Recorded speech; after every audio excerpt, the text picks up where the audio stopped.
This one's for all my fellow Y2K babies. Today I wanted to talk about some movie tie-in games. Now, I know I've made videos talking about these types of games in the past, but there's more that I wanted to talk about, and I'm constantly going back to play these games to this day. So, the first one I wanted to talk about is Cars. Now, this is obviously based on the movie Cars, and there's a lot of really cool stuff in this game, man. So this is one of the first games that I remember 100%ing as a kid. I unlocked all the paints for Lightning McQueen, obviously I beat the game, and, you know, so you have, like, the normal racing stuff that essentially takes place in an open-world Radiator Springs, so it was like Forza Horizon before Forza Horizon.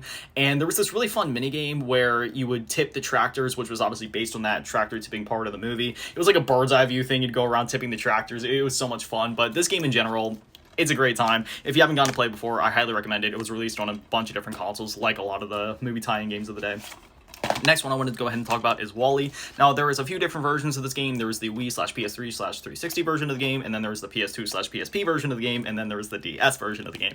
The one that I grew up with, and the one that I'm going to be talking about, is the PS2/PSP version. Now, yeah, this one between, like, this and the 360 version are a little bit different, but this one specifically, I don't know how to explain it. It's not necessarily just, like, a 3D platformer, but it kind of is. It's like a 3D action-adventure platform or something like that, but it's not your typical 3D platformer either. It utilizes WALL-E and his character in a lot of really cool ways, and they crafted the environments and the levels and the puzzles all around WALL-E's unique abilities, as well as different ways to use, like, Eve at certain parts of the game.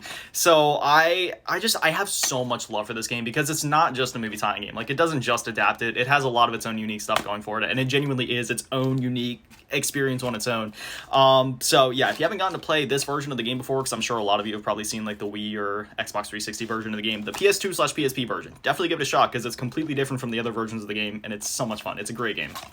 And finally, wanted to go ahead and talk about Kung Fu Panda. Now, man, this was my gateway into, like, DMC and God of War, and I'm not even kidding about that, man. Like, this game isn't super, like, fast or hacky and slashy in that sense, but it's brutal for a movie tie-in game, man. You're picking up bow staffs and, like, smacking little piggies in the face with it and stuff, dude.